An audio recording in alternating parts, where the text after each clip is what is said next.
السلام علیکم دوستو، نین فیکٹس میں خوش آمدید۔ آج کی اس ویڈیو میں ہم قرآن مجید کی ایک آیت اور جدید سائنسی تحقیقات کا مطالعہ کریں گے کہ اللہ تعالیٰ قرآن مجید میں آج سے 1400 سال پہلے کیا فرماتے ہیں اور آج کی جدید سائنس اس کے بارے میں کیا کہتی ہے۔ سائنسدانوں کا کہنا ہے کہ لوہا اس زمین اور نظام شمسی کا حصہ نہیں ہے، کیونکہ لوہے کے پیدا ہونے کے لیے ایک خاص درجہ حرارت کی ضرورت ہوتی ہے جو ہمارے نظام شمسی کے اندر بھی موجود نہیں۔ لوہا صرف سپر نووا کی صورت میں ہی بن سکتا ہے، یعنی جب کوئی سورج سے کئی گنا بڑا ستارہ پھٹ جائے اور اس کے اندر سے پھیلنے والا مادہ جب شہاب ثاقب کی شکل اختیار کر کے کسی اور سیارے پر گر جائے، جیسا کہ ہماری زمین کے ساتھ ہوا ہے۔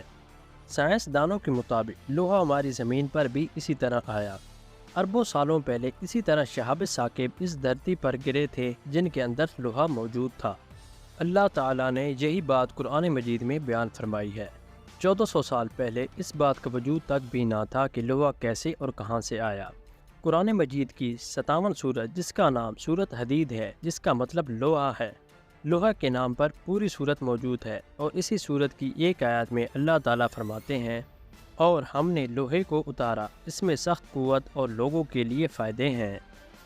یعنی کہ اللہ تعالیٰ نے آج سے 1400 سال پہلے جو بات قرآن مجید میں ارشاد فرمائی تھی، وہ آج کے سائنسدان اس کو قبول کر رہے ہیں، اور قرآن مجید کی اس آیت میں لوہے کو اتارنے کا ذکر کیا گیا ہے۔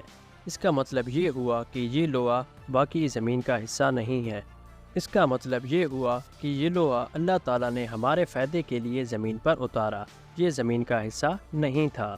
اب سب سے حیران کرنے والی بات یہ ہے کہ قرآن میں کل 114 سورتیں ہیں اور سورت حدید کا نمبر 57 ہے، یعنی سورت حدید عین قرآن کے بیچ میں ہے اور لوہا اس طرح زمین کے درمیان ہے، یعنی اللہ تعالیٰ نے اس سورت کی ترتیب بھی اسی حساب سے رکھی، جو کہ ایک معجزے سے کم نہیں ہے۔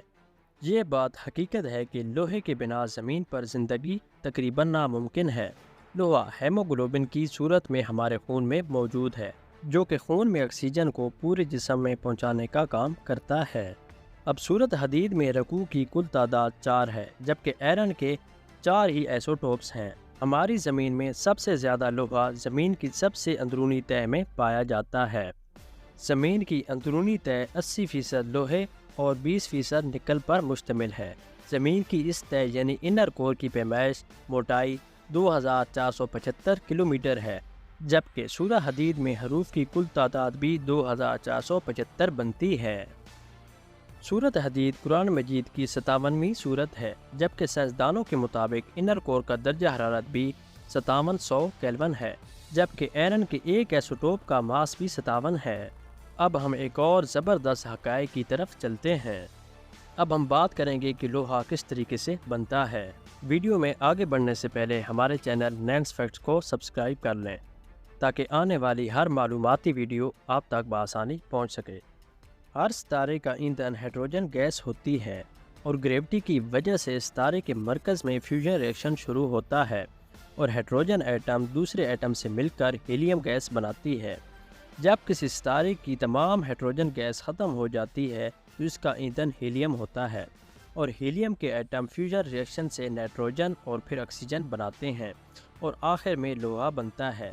جب کسی ستارے میں لوہا پیدا ہونا شروع ہو جائے تو وہ ستارہ مر جاتا ہے اور بلاسٹ کر کے لوہا کائنات میں چھوڑ دیتا ہے۔ زمین پر موجود لوہا کسی مری ہوئی ستارے سے آیا، جس کو قرآن نے 1400 سال پہلے بھی بیان کر دیا۔ اسلام اور قرآن مجید کی حقانیت جدید سائنس دن بدن عیاں کر رہی ہے، مگر پھر بھی ہم اللہ کو راضی کرنے کی بجائے دنیا کے پیچھے پڑے ہوئے ہیں۔ اگر ویڈیو اچھی لگی ہو تو ویڈیو کو شیئر اور چینل کو سبسکرائب کر لیں۔